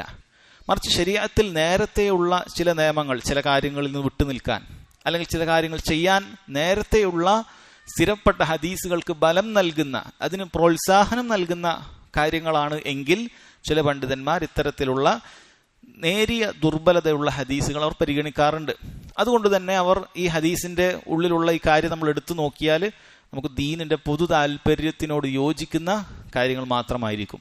പക്ഷെ എന്നിരുന്നാൽ പോലും ഇത്തരം ഹദീസുകൾ നബി സല്ലല്ലാഹു അലൈഹി വസല്ലം പറഞ്ഞു എന്നുള്ളത് നമുക്ക് പൂർണ്ണമായി ഉറപ്പിച്ച് പറയാൻ സാധിക്കുന്നതല്ല. കാരണം ഹദീസിൽ ദഅഫുണ്ട് എന്നാണ് പറയുന്നത്. ചിലപ്പോൾ ഇത് മറ്റാരെങ്കിലും സഹാബിയോ താബിഇയോ ആരെങ്കിലും ഒക്കെ പറഞ്ഞതാകാൻ സാധ്യതയുണ്ട്. അല്ലെങ്കിൽ ഇത് കേട്ട വ്യക്തിക്ക് എവിടെയോ ഒരു ഓർമ്മ പിശകോ അല്ലെങ്കിൽ അദ്ദേഹത്തിന്റെ അദാലത്തിൽ അദ്ദേഹം നല്ലൊരു വ്യക്തി അല്ലാതിരിക്കുക, സനദിലുള്ള ഏതെങ്കിലും വ്യക്തി, സ്വഹാബി കഴിഞ്ഞ് പിന്നീട് ഇങ്ങോട്ടുള്ള ഏതെങ്കിലും ഒരു വ്യക്തി അങ്ങനെയുള്ള ആളാവാനോ സാധ്യതയുണ്ട്. അതാണ് ഹദീസിന്റെ സനദിൽ ദഅഫുണ്ട്, ദുർബലതയുണ്ട് എന്ന് പറയുന്നത്. പക്ഷേ നമ്മൾ ഈ ആശയം വായിച്ചു കഴിഞ്ഞാൽ മനസ്സിലാക്കാൻ സാധിക്കും, ഇത് ദീനുൽ ഇസ്ലാമിന്റെ പൊതു താല്പര്യത്തിനോട് യോജിക്കുന്നതും മറ്റു ഹദീസുകളോടും ആയത്തുകളോടും അതിന്റെ ആശയങ്ങളോട് യോജിക്കുന്നതുമായ കാര്യങ്ങൾ മാത്രമാണ് ഇതിലുള്ളത് എന്ന് കാണാൻ സാധിക്കും. അതുകൊണ്ട് തന്നെയാണ് പണ്ഡിതന്മാർ ഇത്തരത്തിലുള്ള ഹദീസ് അത് ദഅഫുള്ളതാണ്, ദുർബലതയുള്ളതാണ് എന്ന് പറഞ്ഞ് വിശദീകരിക്കാതെ മാറ്റി നിർത്താറില്ല. മറിച്ച് അതിൽ ഉൾക്കൊള്ളേണ്ട പാഠങ്ങളെ അവർ വിശദീകരിക്കാറുണ്ട്. ശൈഖ് ഇബ്നു ഉസൈമീൻ റഹിമഹുല്ലാഹ് ഈ ഹദീസിന് നൽകിയ വിശദീകരണമാണ് നമ്മൾ വായിക്കുന്നത്. ലാ തുമാരി അഖാക, നീ നിന്റെ സഹോദരനോട് തർക്കിക്കരുത് എന്നാണ് പറയുന്നത്. അൽ മുമാറാത്ത്, തർക്കം ഈ ഇതുകൊണ്ട് ഉദ്ദേശിക്കുന്നത് അൽ മുജാദലതു ഇന്തിസാറൻ ലിന്നഫ്സ്, സ്വന്തത്തിന് സഹായിക്കുന്നതിന് വേണ്ടി, അതായത് സ്വന്തം ജയിക്കുന്നതിന് വേണ്ടിയിട്ടുള്ള തർക്കത്തിനെയാണ് മുമാറാത്ത് എന്ന് പറയുന്നത്. അതാണ് ഇവിടെ പാടില്ല എന്ന് പറയുന്നത്. തർക്കം 2 രൂപത്തിലുണ്ട്. ഹക്ക് വിജയിക്കുന്നതിന് വേണ്ടിയിട്ടുള്ള സംസാരമാണ് എങ്കിൽ, തർക്കമാണ് എങ്കിൽ അത് അനുവദനീയമായ കാര്യമാണ് അതിന്റെ നിബന്ധനകളോടുകൂടി. എന്നാൽ ഹക്ക് വിജയിക്കാതെ ഞാൻ പറയുന്നത് ശരിയാണ്, ഞാനൊന്ന് പറഞ്ഞു പോയിട്ടുണ്ട്, അതിനെനിക്ക് ശരിയാണെന്ന് എന്ത് ചെയ്യണം, ആളുകളെ ബോധിപ്പിക്കണം, അതിനുവേണ്ടി തർക്കിക്കുക. എന്തിനോ സ്വന്തം കാര്യത്തെ, സ്വന്തം പറഞ്ഞതിനെ, സ്വന്തം ആശയത്തെ അതിനുവേണ്ടി, അതിനെ സഹായിക്കാൻ വേണ്ടി തർക്കിക്കുക, ഇത് പാടില്ല. ഇത് ഇതിന്റെ പൊതു താല്പര്യത്തിനോട് യോജിക്കുന്ന കാര്യമാണ് എന്നുള്ളതിൽ യാതൊരു സംശയവുമില്ല. ലാ തുമാരി അഹാക്ക, നീ നിന്റെ സഹോദരനെ അവന് നീ എന്ത് ചെയ്യാൻ പാടില്ല, തർക്കിക്കാൻ പാടില്ല, അവനോട് തർക്കിക്കാൻ പാടില്ല എന്ന് പഠിപ്പിക്കുകയാണ്. രണ്ടാമത് പറയുന്നു വലാ തുമാസിഹു, അവനോട് നീ തമാശ പറയരുത് എന്നാണ് ഹദീസിലുള്ളത്. പക്ഷെ നമുക്ക് മറ്റ് ഹദീസുകളൊക്കെ നോക്കിക്കഴിഞ്ഞാൽ ഈ തമാശ പറയരുത് എന്നുകൊണ്ട് ഉദ്ദേശിക്കുന്നത് എന്താണെന്ന് വളരെ വ്യക്തമാണ്. അത് അധികരിപ്പിച്ച തമാശയാണ് എന്ന് വ്യക്തമാണ്. അധികരിപ്പിച്ച തമാശ, എപ്പോഴും തമാശ പറഞ്ഞുകൊണ്ടേയിരിക്കുക, അങ്ങനെ ഒരാൾക്ക് സ്വഭാവ ഗുണങ്ങൾ ഉണ്ടാകുക എന്നുള്ളത് പാടില്ല. എന്തു പറഞ്ഞാലും തമാശയാണ്, തമാശ രൂപത്തിലേ അയാൾ സംസാരിക്കുകയുള്ളൂ. ഇത് ശരിയായൊരു സ്വഭാവമല്ല. ആളുകളുടെ ഇടയിൽ അവന്റെ ദറജ കുറയാൻ കാരണമാകും. ആളുകൾ അവനൊരു കോമാളിയായി വിലയിരുത്തും. എപ്പോഴും തമാശ പറഞ്ഞുകൊണ്ടേ ഇരുന്നു കഴിഞ്ഞാൽ ആളുകൾ അവനൊരു ഖദർ കൊടുക്കുകയില്ല, ഒരു സ്ഥാനം കൊടുക്കുകയില്ല. ഒരു കോമാളിയുടെ ലെവലിലാണ് അവനെ കാണുക. അത് ദുനിയാവിൽ തന്നെ അവനെ സംബന്ധിച്ചിടത്തോളം ഒരു മോശം അവസ്ഥയിൽ ഉണ്ടാകുന്ന കാര്യമാണ്. എപ്പോഴും തമാശ പറയുക, എവിടെ പോയാലും തമാശ പറയുക, ആരോടും തമാശ പറയുക, ഏതൊരു മജ്ലിസിലും തമാശ പറഞ്ഞുകൊണ്ടേയിരിക്കുക, അത് പാടില്ല എന്നാണ്. രണ്ടാമത്തത് അൽ മസാഹൽ മുഅ്ദി, ആളുകൾ ഉപദ്രവിക്കുന്ന ചില തമാശകളുണ്ട്. ആ തമാശയിലൂടെ അത് ഒരിക്കലേ പറയുന്നുള്ളൂ എങ്കിലും വർദ്ധിപ്പിക്കുന്നില്ല എങ്കിലും അതുകൊണ്ട് ആളുകൾക്ക് ഉപദ്രവം ഉണ്ടാക്കുന്ന, പ്രയാസപ്പെടുത്തുന്ന തരം തമാശകൾ ഉണ്ടാകും. തമാശ ആയിരിക്കും, ചിരിയായിരിക്കും, പക്ഷെ അത് കേൾക്കുന്നവനെ സംബന്ധിച്ചിടത്തോളം മാനസികമായി വലിയ ബുദ്ധിമുട്ടുകൾ, പ്രയാസമുണ്ടാക്കുന്ന രൂപത്തിലുള്ള തമാശകളാണെങ്കിൽ അതൊന്നും പാടില്ല. അങ്ങനെയുള്ള തമാശകളല്ല. മറിച്ച് നബി സല്ലല്ലാഹു അലൈഹി വസല്ലം അവിടുന്ന് തമാശ ഇഷ്ടപ്പെട്ടിരുന്നു, ചില സമയത്ത് തമാശ പറയാറുണ്ട്. ഇതൊക്കെ നമുക്ക് കാണാൻ സാധിക്കുന്നതാണ്. നബി സല്ലല്ലാഹു അലൈഹി വസല്ലം ഒരിക്കലൊരു വയസ്സായ സ്ത്രീ വന്നിട്ട് ചോദിച്ചു, സ്വർഗത്തിലേക്ക് പ്രവേശിക്കുന്ന കാര്യം മറ്റും ചോദിച്ചപ്പോൾ നബി സല്ലല്ലാഹു അലൈഹി വസല്ലം പറഞ്ഞു, വയസ്സായ സ്ത്രീകളൊന്നും സ്വർഗത്തിൽ പ്രവേശിക്കുകയില്ല എന്ന് പറഞ്ഞു. പെട്ടെന്ന് അവർക്കൊരു പ്രയാസമായി. പിന്നീട് നബി സല്ലല്ലാഹു അലൈഹി വസല്ലം ഖുർആനിലെ ആയത്തോതി കേൾപ്പിക്കുകയാണുള്ളത്. ഇന്ന അൻശഅനാഹുന്ന ഇൻശാഅ ഫജഅൽനാഹുന്ന അബ്കാറ. അല്ലാഹു സുബ്ഹാനഹു വ തആല സ്വർഗത്തിൽ പ്രവേശിപ്പിക്കുമ്പോൾ ഭൂമിയിൽ എത്ര വയസ്സുള്ള സ്ത്രീകളാണെങ്കിലും അവരെന്തായിരിക്കും? അവർ ബിക്റുകളായിട്ടായിരിക്കും മാറുക. അവൾ വയസ്സില്ലാത്ത ചെറുപ്പക്കാരികളായിട്ടായിരിക്കും ഉണ്ടാവുക. അപ്പോൾ വയസ്സായ സ്ത്രീകളും സ്വർഗത്തിൽ ഉണ്ടാവുക. അതാണ് നബി സല്ലല്ലാഹു അലൈഹി വസല്ലം ഉദ്ദേശിച്ചത്. അവിടെ കളവ് പറഞ്ഞിട്ടില്ല, മറിച്ച് തമാശ പറഞ്ഞതാണ്. അപ്പം ആ രൂപത്തിലുള്ള കളവല്ലാത്ത ആളുകൾക്ക് ഇഷ്ടപ്പെടുന്ന തമാശകൾ അത് അനുവദനീയമായ കാര്യമാണ്. പണ്ഡിതന്മാർ പറയാറുള്ളത് പോലെ തമാശ എപ്രകാരമാണ് സംസാരത്തിൽ, അത് ഉപ്പ് എപ്രകാരമാണ് ഭക്ഷണത്തിൽ, അതുപോലെയാണ് അല്ലെ. തീരെ ഉപ്പില്ലെങ്കിൽ എന്തായിരിക്കും ഭക്ഷണത്തിന്റെ അവസ്ഥ? ഒരു രുചി ഉണ്ടാവുകയില്ല, ഒരു രുചിയില്ലാത്ത അവസ്ഥയായിരിക്കും. പക്ഷെ ഉപ്പ് അല്പം കൂടിയാൽ എന്തായിരിക്കും? ആ ഭക്ഷണം മുഴുവൻ കഴിക്കാൻ പറ്റില്ല, വളരെ മോശപ്പെട്ട അവസ്ഥയിലേക്ക് എത്തും. അതുപോലെയാണ് തമാശ. ഒരല്പമാവാം, പക്ഷെ അത് വർദ്ധിപ്പിച്ചു കഴിഞ്ഞാൽ നമ്മുടെ മുഴുവൻ കാര്യങ്ങളും അത് ആകെ അവതാളത്തിലാകുന്ന, അല്ലെങ്കിൽ നമ്മൾ ഉദ്ദേശിച്ചതിന് നേരെ വിപരീത ഫലം കിട്ടുന്ന അവസ്ഥയിലേക്ക് എത്തും. നമ്മുടെ കാര്യം ഗൗരവമല്ലാത്ത രൂപത്തിലേക്ക് പോകും. അതാണ് ഇവിടെ പാടില്ല. വലാ തുമാസിഹു എന്ന് പറയുമ്പോൾ ഉദ്ദേശിക്കുന്നത് എന്നാണ് പറയുന്നത്. മൂന്നാമതായി പറഞ്ഞത് വലാ തഇദ്ഹു മൗഇദൻ ഫതുഖ്ലിഫഹു. നീ അവനൊരു മൗഇദ്, ഒരു കാര്യം ഏറ്റെടുക്കുക, എന്തെങ്കിലുമൊക്കെ ഒരു കാര്യം ചെയ്യാൻ വേണ്ടി ഏറ്റെടുക്കുക. ഞാൻ നാളെ വരാം എന്ന് പറയുന്നതായിട്ട്, അല്ലെങ്കിൽ ഞാനിത് ചെയ്യാം എന്ന് പറഞ്ഞ് ഏറ്റെടുക്കുക, ഒരു വാഗ്ദാനം നൽകുക. എന്നിട്ടോ ഫതുഖ്ലിഫഹു, നീ തന്നെ അത് ലംഘിക്കുക. അങ്ങനെയും ചെയ്യാൻ പാടില്ല അല്ലെ. ഇതും നമ്മൾ നോക്കിയാൽ ദീനിന്റെ പൊതു താല്പര്യത്തിൽ പെട്ട കാര്യമാണ്. മുനാഫിഖിന്റെ സ്വഭാവമായിട്ടാണ് പറഞ്ഞത്, അവൻ വാക്ക് പറഞ്ഞാൽ ലംഘിക്കുമെന്നുള്ളത്. അപ്പം അങ്ങനെ ചെയ്യാൻ പാടില്ല.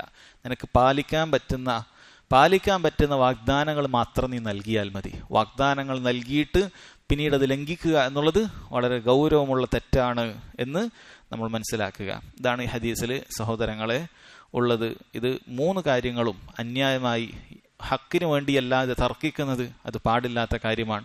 അതുപോലെ സംസാരത്തിൽ അധികരിപ്പിക്കുന്ന തമാശകൾ, ആളുകൾക്ക് വേദന ഉണ്ടാക്കുന്ന, ഉപദ്രവം ഉണ്ടാക്കുന്ന തമാശകൾ, അതും പാടില്ലാത്തതാണ്. മൂന്നാമത്തത് നമ്മൾ വാഗ്ദാനം നൽകിയിട്ട് അത് ലംഘിക്കുക എന്ന് പറയുന്നതും പാടില്ലാത്ത കാര്യമാണ്. ഈ മൂന്ന് കാര്യങ്ങളിൽ നിന്നും നീ വിട്ടു നിൽക്കണം എന്നാണ് ഈ ഹദീസ് സ്വഹീഹാണെങ്കിൽ നമ്മൾ മനസ്സിലാക്കേണ്ടത്.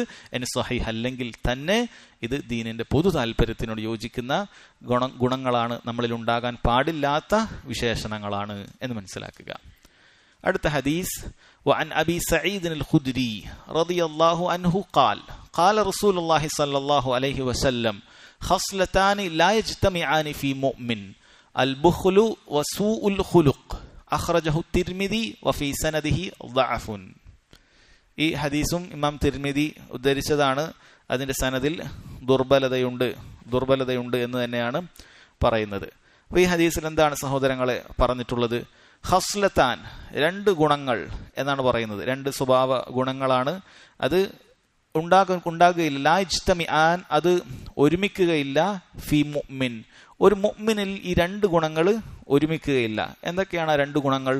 ഒന്ന് അൽ ബുഖൽ, പിശുക്ക്, വ സൂഉൽ ഖുലുഖ്, രണ്ട് മോശം സ്വഭാവം. ഈ രണ്ട് ഗുണങ്ങളും ഒരു മുഅ്മിനിൽ ഒരുമിച്ചുണ്ടാവുകയില്ല എന്നാണ് നബി സല്ലല്ലാഹു അലൈഹി വസല്ലം പറഞ്ഞത്. ഹദീസ് സഹീഹാണെങ്കിൽ നമ്മളത് അങ്ങനെയാണ് മനസ്സിലാക്കേണ്ടത്. ഇതും സഹോദരങ്ങളെ, പിശുക്ക് എന്നുള്ളതും മോശം സ്വഭാവം എന്നുള്ളതും ഒരു മുഅ്മിന് യോജിച്ച കാര്യമേ അല്ല എന്നുള്ളത് നമ്മൾ ഇതിനകം മനസ്സിലാക്കിയിട്ടുള്ള കാര്യം തന്നെയാണ്. സൂഉൽ ഖുലുഖ് എന്ന് പറഞ്ഞാൽ മോശപ്പെട്ട സ്വഭാവങ്ങളെല്ലാം നമ്മൾ ഒരുപാട് ഹദീസിലൂടെ മനസ്സിലാക്കിയ കാര്യമാണ്. ബുഖുൽ എന്ന് പറഞ്ഞാൽ ഒരാൾക്ക് നിർബന്ധമായും ചെലവഴിക്കേണ്ട കാര്യത്തിൽ വീഴ്ച വരുത്തുക, അതാണ് പിശുക്ക് എന്ന് പറയുന്നത്. അയാൾക്ക് നിർബന്ധമായി ചെലവിന് കൊടുക്കേണ്ട കാര്യമുണ്ടാകും, അത് ബുഖുലാണ്, പിശുക്കാണ്. അത് കൊടുക്കാതിരുന്നാൽ പിശുക്കാണ്. അതുപോലെ അമലുകളുടെ കാര്യത്തിലും പിശുക്കുണ്ട്. ചില കർമ്മങ്ങൾ ചെയ്യാതിരിക്കുന്നതിന് പിശുക്കുണ്ട്. നബി സല്ലല്ലാഹു അലൈഹി വസല്ലം പറഞ്ഞല്ലോ, അൽ ബഖീൽ മൻ ഇദാ ദുകിർതു ഇൻദഹു ഫലം യുസല്ലി അലൈഹി. അൽ ബഖീൽ, പിശുക്കൻ ആരാണ്? മൻ ഇദാ ദുകിർതു ഇൻദഹു, അവന്റെ അടുക്കൽ എന്നെ കുറിച്ച് പരാമർശിക്കപ്പെട്ടു, മുഹമ്മദ് എന്ന് പരാമർശിക്കപ്പെട്ടു, ഫലം യുസല്ലി അലൈഹി സല്ലല്ലാഹു അലൈഹി വസല്ലം എന്ന് ഏറ്റവും കുറഞ്ഞത് അവൻ പറഞ്ഞിട്ടില്ല, സലാത്ത് ചൊല്ലിയിട്ടില്ല, അവൻ പിശുക്കനാണ്, അതും ബഖീലാണ്. കാരണം അവൻ നിർബന്ധമായി ചെയ്യേണ്ട കാര്യത്തിൽപ്പെട്ടതാണത് എന്നുള്ളത് കൊണ്ടാണ് പറയുന്നത്. അതുപോലെ പിശുക്കൻ അതിന് വലിയ പ്രയാസമുള്ളൊരു കാര്യമല്ല. ഒരു സ്വലാത്ത് ചൊല്ലുക അവന് തന്നെ ഉപകാരമുള്ള കാര്യമാണ്. എന്നിട്ടും അതിൽ പിശുക്ക് കാണിക്കുന്നുണ്ടെങ്കിൽ അവൻ ബഖീലാണെന്നാണ്. അപ്പോൾ ബഖീൽ സാമ്പത്തികമായ നിലയിലുള്ള പിശുക്കന്മാരുണ്ട്, കർമ്മങ്ങളിൽ പിശുക്ക് കാണിക്കുന്ന ആളുകളുണ്ട്. പണ്ഡിതന്മാർ പറയുന്നു ചില ആളുകൾക്ക് അവരവരുടെ ജാഹ് കൊണ്ട് അവരെ ഒരു സമൂഹത്തിലുള്ള സ്ഥാനം കാരണത്താൽ അവർക്ക് ചിലപ്പോൾ എന്തെങ്കിലുമൊക്കെ ഉപകാരങ്ങൾ മറ്റൊരാൾക്ക് ചെയ്യാൻ സാധിക്കും. പക്ഷേ അതിൽ പിശുക്ക് കാണിക്കും. അങ്ങനെയുള്ള കാര്യങ്ങളൊന്നും ഒരാൾക്കൊരു ഉപകാരം ചെയ്തു കൊടുക്കുകയില്ല. അതൊക്കെ ബഖീലാണ്, പിശുക്കിൽ പെടുമെന്നാണ് പറയുന്നത്. അപ്പോൾ ഒരു മുഅ്മിനിൽ അത് വരികയില്ല. ലാ ഇജ്തിമഅനി ഫി മുഅ്മിൻ എന്ന് പറഞ്ഞാൽ അതുകൊണ്ട് ഉദ്ദേശിക്കുന്നത് പൂർണ്ണമായ ഈമാനുള്ള ഒരാളിൽ ഉണ്ടാവുകയില്ല എന്നാണ്. അതായത് ബുഖുലോ സൂഉൽ ഖുലുഖോ ഒരാളിൽ ഉണ്ടായാൽ അയാൾ കാഫിറായി എന്നല്ല, അയാൾ അവിശ്വാസിയായി എന്നല്ല, മറിച്ച് പൂർണ്ണമായ ഒരു വിശ്വാസിയിൽ ഈ രണ്ട് ഗുണങ്ങൾ ഉണ്ടാവുകയില്ല. ഈ രണ്ട് ഗുണങ്ങൾ ഉണ്ടാവുകയില്ല. ഒന്നുകിൽ അവനൊരു പിശുക്കനായിരിക്കാം, അങ്ങനെ ഉണ്ടാകാം, പക്ഷെ നല്ല സ്വഭാവക്കാരനായിരിക്കും. അല്ലെങ്കിൽ അവൻ പിശുക്കനായിരിക്കുകയില്ല, പക്ഷെ സ്വഭാവം മോശമായിരിക്കും, പക്ഷെ പിശുക്കനായിരിക്കുകയില്ല എന്നാണ് പറയുന്നത്. ഈ രണ്ടും ഒരു പൂർണ്ണമായ വിശ്വാസിയിൽ ഈ രണ്ട് ഗുണങ്ങളും സമ്മേളിക്കുന്നത് കാണാൻ സാധിക്കുകയില്ല എന്നാണ് പറയുന്നത്. ഏതെങ്കിലും ഒന്നുണ്ടാകാം. ഒരാൾക്ക് നല്ല പൂർണ്ണമായ വിശ്വാസം സ്വീകരിച്ചാൽ ഈമാനുൽ കാമിൽ പൂർണ്ണമായ വിശ്വാസിയാണ് എങ്കിൽ ഈ രണ്ട് മോശം സ്വഭാവം അയാളിൽ ഉണ്ടാവാൻ സാധ്യതയില്ല, അത് ഒരുമിക്കുകയില്ല എന്നാണ് ഇതിൽ പറഞ്ഞിട്ടുള്ളത്. അതാണ് ഈ ഹദീസിലുള്ളത്. അടുത്ത ഹദീസ് ചിലപ്പോൾ നമ്മൾ കയ്യിൽ ഉണ്ടാവില്ല, അല്ലേ? ഇല്ലല്ലോ അല്ലേ? നമുക്ക് കേൾക്കാം. ഒരു എളുപ്പമുള്ള ഹദീസാണ്, നമ്മൾ പലപ്പോഴും പറഞ്ഞിട്ടുണ്ടോ? ഉണ്ട്. وعن أبي هريرة رضي الله عنه قال قال رسول الله صلى الله عليه وسلم. അബൂ ഹുറൈറ റളിയല്ലാഹു അൻഹു ഉദ്ധരിക്കുന്ന ഈ ഹദീസിൽ നബി സല്ലല്ലാഹു അലൈഹി വസല്ലം പറഞ്ഞു, അൽ മുതസാബ്ബാനി മാ ഖാല ഫഅലൽ ബാദിഇ മാ ലം യഅ്തദിൽ മദ്ലൂം അഖ്റജഹു മുസ്ലിം. മുസ്ലിം റിവായത്ത് ചെയ്ത സ്വഹീഹായ ഹദീസാണിത്. പരസ്പരമുള്ള തെറിവിളിക്കുകൾ, സബ്ബ് നടത്തുക, ആക്ഷേപിക്കുക എന്നുള്ളത് പാടില്ല, അതിൽ നിന്ന് വിട്ടു നിൽക്കണം എന്നറിയിക്കുന്ന ഹദീസാണിത്. ഈ ഹദീസിൽ എന്താണ് പറഞ്ഞത്? അൽ മുതസാബ്ബാനി മാ ഖാല, രണ്ടാളുകൾ അങ്ങോട്ടും ഇങ്ങോട്ടും തെറി പറഞ്ഞു. ഒരാളെ തെറി പറഞ്ഞു, തിരിച്ചയാൾ ഇങ്ങോട്ടും തെറി പറഞ്ഞു എങ്കിൽ ഇതിന്റെ കുറ്റം ആർക്കാണ്? ഫഅലൽ ബാദിഇ, ആരംഭിച്ചവനാണ് കുറ്റം.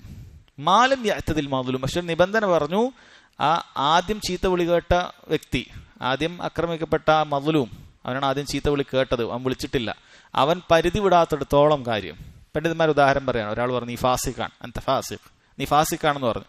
അപ്പൊ തിരിച്ചവൻ പറഞ്ഞു നീ ഫാസിഖു, നീ കാഫിറുമാണ് എന്ന് തിരിച്ചു പറഞ്ഞാലോ? അവൻ പരിധി വിട്ടു. രണ്ടാമത്തെ ആള് പരിധി വിട്ടു. അവൻ പരിധി വിടാതെ അവൻ തിരിച്ചു നീയും ഫാസിഖാണ് എന്ന് പറഞ്ഞാൽ ഈ രണ്ടിന്റെ കുറ്റവും വിളിച്ചവനാണ്, ആരംഭിച്ചവനാണ് എന്നാണ്. രണ്ടാമത്തവനില്ല. രണ്ടു കുറ്റവും ഏൽക്കേണ്ടി വരിക ആദ്യം ആരംഭിച്ചവനാണ് എന്നാണ് പറയുന്നത്. കാരണം അവനാണ് ഈ ചീത്ത വിളി അവിടെ ഉണ്ടാകാനുള്ള കാരണം. അവൻ വന്നിട്ടാണ് ചീത്ത ആരംഭിച്ചത്. അപ്പൊ വളരെ ഗൗരവമുള്ള കാര്യമാണ്. മറ്റുള്ള ആളുടെ പാപഭാരം കൂടി ഏൽക്കേണ്ടി വരുന്ന സംഭവങ്ങളിൽപ്പെട്ട കാര്യമാണ് ഇത്തരത്തിലുള്ളത്. മോശം സ്വഭാവം കൊണ്ട് ആരംഭിക്കുക, അതിന്റെ കാരണത്താൽ അവിടെ ഒരു പ്രശ്നം ഉണ്ടാവുക. അതേതൊരു കാര്യം അങ്ങനെ തന്നെ. നമ്മുടെ ഒരു ഇടപെടൽ കാരണം അവിടെ മുഴുവൻ പ്രശ്നങ്ങൾ ഉണ്ടായിട്ടുണ്ട് എങ്കിൽ അതിനൊക്കെ കാരണം നമ്മൾ ഏറ്റെടുക്കേണ്ടി വരും. അപ്പം അവൻ മിണ്ടാതെ നിൽക്കുന്ന ഒരു വ്യക്തിയാണ്. നമ്മൾ പോയി അങ്ങോട്ട് അവനെ ബുദ്ധിമുട്ടിച്ച് ചീത്ത വിളിച്ചിട്ടാണ് അവൻ ഇങ്ങോട്ട് ചീത്ത വിളിച്ചത്. അപ്പം അത് എന്തായി? അതവന് കുറ്റമായി മാറി. ഇപ്പം അല്ലാഹു സുബ്ഹാനഹു വ തആല പറഞ്ഞതാണ്, ഫമൻ ഇഅ്തദ അലൈക്കും, ആരെങ്കിലും നിങ്ങളോട് അതിക്രമം കാണിച്ചാൽ ഫഅ്തദു അലൈഹി ബിമിസ്ലി മാ അഅ്തദ അലൈക്കും, നിങ്ങളോട് ഇങ്ങോട്ട് ചെയ്ത അക്രമത്തിന് പകരം നിങ്ങൾക്ക് ചെയ്യാം. അത് ശറയിൽ അനുവാദമുണ്ട്. പക്ഷെ ഏറ്റവും അഫ്ളൽ എന്താണ്? അവൻ വിട്ടു നൽകുക എന്നുള്ളതാണ്. ഏറ്റവും അഫ്ളൽ അത്തരം കാര്യങ്ങളിൽ നിന്നും അവൻ വിട്ടു നിൽക്കുക എന്നുള്ളത് തന്നെയാണ്. പക്ഷേ ഒരാൾ ഇങ്ങോട്ട് പറഞ്ഞാൽ അയാൾക്ക് എന്ത് ചെയ്യാം? സമാനമായത് അങ്ങോട്ട് പറഞ്ഞാൽ അതിൽ തെറ്റില്ല. പക്ഷെ അതിനേക്കാൾ കൂടുതൽ പറഞ്ഞാൽ ഇയാൾക്ക് ആ കിട്ടുന്ന ഇളവില്ല, അയാൾക്കും കുറ്റം കിട്ടും. ആദ്യം വിളി കേട്ടവനും കുറ്റം കിട്ടും എന്നാണ് ഈ ഹദീസിൽ വന്നിട്ടുള്ളത്. ഈ ഹദീസിൽ നിന്നുള്ള ഫായിദ അന്നഹു ലാ യംബഗി അസ്സബ്ബു ബൈനൽ മുസ്ലിമീൻ, മുസ്ലിമീങ്ങൾ പരസ്പരം തെറി വിളിക്കാൻ പാടില്ല. അതിനു വേണ്ടിയിട്ടാണ് ഇത് പഠിപ്പിക്കുന്നത്. അതല്ലാതെ ഇങ്ങോട്ട് വിളിച്ചാൽ അങ്ങോട്ട് വിളിക്കാം എന്നുള്ള വിഷയത്തിനേക്കല്ല. മറിച്ച് തെറി വിളിക്കുന്നത് പാടില്ല, ആരംഭിക്കാനേ പാടില്ല. അപ്പോൾ നോമ്പുകാരനെ സംബന്ധിച്ചിടത്തോളം അവനെ ആരെങ്കിലും തെറി വിളിച്ചാൽ നബി സല്ലല്ലാഹു അലൈഹി വസല്ലം പഠിപ്പിച്ചിട്ടുണ്ട്, ഇൻ സാബഹു അഹദുൻ ഔ ശാതമഹു ഫല്യഖുൽ ഇന്നി സായിം, അവനെ ആരെങ്കിലും തെറി വിളിച്ചാൽ, ആക്ഷേപിച്ചാൽ ഞാൻ നോമ്പുകാരനാണ് എന്ന് പറയട്ടെ എന്നാണ് പറഞ്ഞിട്ടുള്ളത്. അപ്പൊ എന്തുകൊണ്ടാണ് നോമ്പുകാരനാണ് എന്ന് പറയാൻ പറഞ്ഞത്? പണ്ഡിതന്മാർ പറഞ്ഞു, അതവൻ മറ്റവനെ ബോധിപ്പിക്കാനാണ്. എനിക്കും വേണമെങ്കിൽ ഇതേപോലെ നിന്നെ വിളിക്കാം, നീ വിളിച്ചതിന് തുല്യമായിട്ട് എനിക്കും തിരിച്ചു വിളിക്കാൻ അറിയാനിട്ടല്ല, എനിക്കതിനുള്ള കഴിവുണ്ട്. പക്ഷേ ഞാൻ നോമ്പുകാരനായതുകൊണ്ട് എൻ്റെ നോമ്പിൻ്റെ പ്രതിഫലം കുറക്കാൻ ഞാൻ ഉദ്ദേശിക്കുന്നില്ല. അതുകൊണ്ട് നീ മനസ്സിലാക്കണം, നോമ്പുകാരനായതുകൊണ്ട് ഞാൻ ഒഴിവാക്കിയതാണ്, അല്ലാതെ എനിക്ക് അശക്തിയുള്ളത് കൊണ്ടല്ല എന്നുള്ള ആ കാര്യം കൂടി അവനെ ബോധ്യപ്പെടുത്താൻ വേണ്ടിയിട്ടാണ് അത് പറഞ്ഞത് എന്ന് കാണാൻ സാധിക്കും. അന്നൽ മുത്തസബ്ബിബ് ലഹു ഇസ്മുൽ മുബാഷിർ, ആരാണോ ഒരു കാര്യത്തിന് കാരണക്കാരനായത് അയാൾക്കതിൻ്റെ കുറ്റമുണ്ട്. അതുകൊണ്ടുണ്ടായിട്ടുള്ള കുറ്റം മുഴുവനും അയാൾക്കുണ്ടാകും. ഏതൊരു വിഷയത്തിലും കാരണക്കാരൻ ആരാണോ ഉണ്ടായത് അത് വലിയ കുറ്റമാണ്. ഇത് ഒരുപാട് മേഖലകളിൽ വരുന്ന കാര്യമാണ്. വലിയ പ്രശ്നങ്ങൾ, കുഴപ്പങ്ങൾ. ചിലപ്പോൾ ഈ കാരണക്കാരനായ വ്യക്തി ചിലപ്പോൾ അതിൻ്റെ ചിത്രത്തിലേ ഉണ്ടാവുകയില്ല. ഇയാൾ പിന്നിൽ എവിടെയെങ്കിലൊക്കെ നിന്നിട്ട് ചരട് വലിച്ചതായിരിക്കും. അയാളുടെ കയ്യിലൊന്നും ഒരു കറയും പുരണ്ടിട്ടുണ്ടാവുകയില്ല.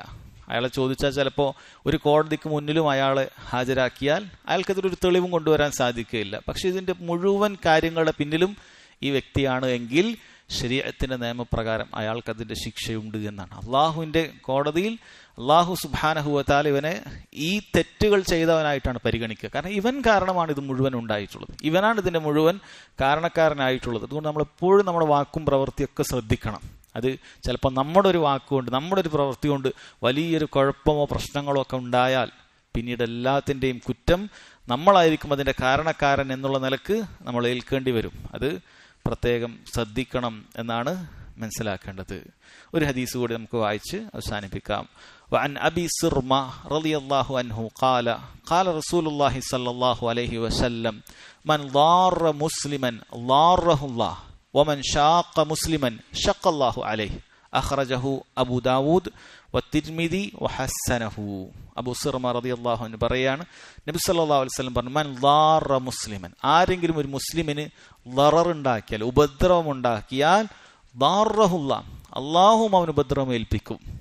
ദുനിയാവിലുണ്ടാകാം, ആഖിറത്തിൽ എന്തായാലും അവൻ തൗബ ചെയ്യാത്തവനാണെങ്കിൽ അല്ലാഹു സുബ്ഹാനഹു വ തആല അതിനുള്ള ഉപദ്രവം ഉണ്ടാക്കും. അല്ലാഹുവിന്റെ ഭാഗത്തു നിന്നുള്ള ശിക്ഷ അല്ലാഹു അവന് നൽകുന്നതാണ്. അതുപോലെ വമൻ ഷാഖ മുസ്ലിമൻ, ആരെങ്കിലും ഒരു മുസ്ലിമിന് പ്രയാസമുണ്ടാക്കുന്ന, ഇടുക്കമുണ്ടാക്കുന്ന, ഞെരുക്കമുണ്ടാക്കുന്ന കാര്യമുണ്ടാക്കി കഴിഞ്ഞാൽ ഷഖല്ലാഹു അലൈഹി, അല്ലാഹു സുബ്ഹാനഹു വ തആല സമാനമായ ബുദ്ധിമുട്ടുകൾ എന്ത് ചെയ്യും? അല്ലാഹു സുബ്ഹാനഹു വ തആല അവർ നൽകും. ഈ ഹദീസിൽ മനസ്സിലാക്കേണ്ട കാര്യം അത്തഹ്ദീറു മിൻ ഹാദൈനി അൽ ഖുലുഖൈൻ, ഒരു മുസ്ലിം ഈ രണ്ട് മോശപ്പെട്ട സ്വഭാവങ്ങളിൽ നിന്നും വിട്ടുനിൽക്കണം. മദാറത്തുൽ മുസ്ലിം, ഒരു മുസ്ലിമിന് ഉപദ്രവം ഉണ്ടാക്കുക എന്നുള്ളതും അതുപോലെ അവന് പ്രയാസങ്ങളും ബുദ്ധിമുട്ടുകളും ഞെരുക്കങ്ങളും സൃഷ്ടിക്കുക എന്നുള്ളതിൽ നിന്നും വിട്ടുനിൽക്കണം. നമ്മളെ വാക്കുകൊണ്ട് പ്രവൃത്തി കൊണ്ട് ഒരാൾക്കൊരു ദറർ ശാരീരികമായിട്ടും മുറിവേൽപ്പിക്കാൻ പാടില്ല, മാനസികമായിട്ടും മുറിവേൽപ്പിക്കാൻ പാടില്ല എന്നുള്ളതാണ്. അല്ലാഹു സുബ്ഹാനഹു വ തആല അത് ഇഷ്ടപ്പെടുന്നില്ല.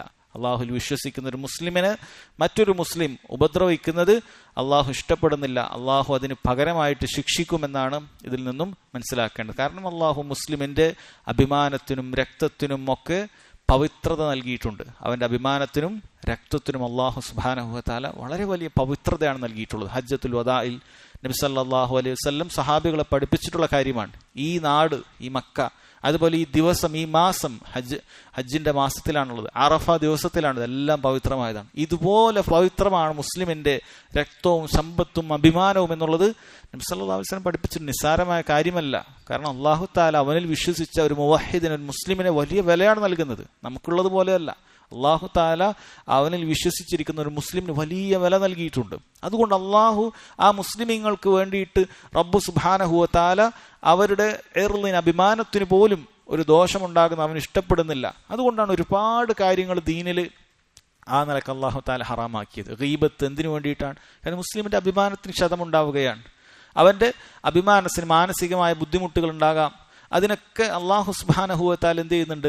അതിനെ ചെറുക്കുകയാണ്. ഇന്നല്ലാഹ യുദാഫിഉ അനില്ലദീന ആമനു, സൂറത്തുൽ ഹജ്ജിൽ പറഞ്ഞതാണ്. അല്ലാഹു സുബ്ഹാനഹു വ തആല ഈമാൻ സ്വീകരിച്ച, വിശ്വസിച്ച ആളുകൾക്ക് അല്ലാഹു തആല എന്ത് ചെയ്യുന്നു? സംരക്ഷണം നൽകുന്നു. അവന്റെ സമ്പത്തിനും അഭിമാനത്തിനും അവന്റെ കുടുംബത്തിനുമെല്ലാം അല്ലാഹു സുബ്ഹാനഹു വ തആല അല്ലാഹു അതിനെ ചെറുക്കുകയാണ്. അല്ലാഹു തആല അതിൽ നിന്നും അവരെ സംരക്ഷണം കൊടുക്കുകയാണ് എന്ന് മനസ്സിലാക്കാൻ സാധിക്കും. അതുപോലെ തന്നെ മശഖത്ത് ഉണ്ടാക്കുക, പ്രയാസമുണ്ടാക്കുക, പ്രത്യേകിച്ചും എന്തെങ്കിലുമൊക്കെ സ്ഥാനങ്ങളും മറ്റുമാനങ്ങളും ഒക്കെ വഹിക്കുന്ന ആളുകളെ സംബന്ധിച്ചിടത്തോളം അവർക്ക് കീഴിലുള്ള ആളുകൾക്ക് ഒരു നിലക്കുള്ള പ്രയാസങ്ങളും ഇല്ലാതെ അവർക്ക് എളുപ്പം നൽകാൻ നമ്മളെപ്പോഴും ഉദ്ദേശിക്കണം, എപ്പോഴും ശ്രദ്ധിക്കണം. കാരണം അങ്ങനെ എളുപ്പം നൽകുന്ന ആളുകൾക്കാണ് അല്ലാഹു സുബ്ഹാനഹു വ തആല ദുനിയാവിലും ആഖിറത്തിലും എളുപ്പം നൽകുക. നബി സല്ലല്ലാഹു അലൈഹി വസല്ലം പഠിപ്പിച്ചു, വമൻ യസ്സറ അലാ മുഅ്സിറിൻ, ഞെരുക്കമുള്ള ഒരാൾക്ക് ആരെങ്കിലും എളുപ്പം നൽകിയാൽ യസ്സറഹുല്ലാഹു അലൈഹി ഫിദ്ദുനിയ വൽ ആഖിറ, ദുനിയാവിലും ആഖിറത്തിലും അല്ലാഹു സുബ്ഹാനഹു വ തആല അവൻ എളുപ്പം നൽകും എന്നാണ് പഠിപ്പിച്ചിട്ടുള്ളത്. അതുകൊണ്ട് സഹോദരങ്ങളെ, ഈ 2 ദുർഗുണങ്ങൾ, ആളുകൾക്ക് ഉപദ്രവം ഉണ്ടാക്കുക, ഞെരുക്കമുണ്ടാക്കുക, പ്രയാസമുണ്ടാക്കുക പോലെയുള്ള കാര്യങ്ങളിൽ നിന്നും നമ്മൾ വിട്ടു നിൽക്കണം. അല്ലാഹു സുബ്ഹാനഹു വ തആല ഏറ്റവും നല്ല സ്വഭാവ ഗുണങ്ങളിലേക്ക് നമ്മെ ഏവരെയും നയിക്കുമാറാകട്ടെ. എല്ലാവിധ മോശപ്പെട്ട ദുർഗുണങ്ങളിൽ നിന്നും നമ്മെ അല്ലാഹു തആല കാത്തുരക്ഷിക്കുമാറാകട്ടെ. അല്ലാഹുമ്മ ജന്നിബ്നാ മിൻ മുൻകറാത്തിൽ അഖ്ലാഖി വൽ അഅമാലി വൽ അഹ്വാഇ വൽ അദ്വാ. സുബ്ഹാനക അല്ലാഹുമ്മ ബിഹംദിക അഷ്ഹദു അൻ ലാ ഇലാഹ ഇല്ലാ അൻത അസ്തഗ്ഫിറുക വ അത്തൂബു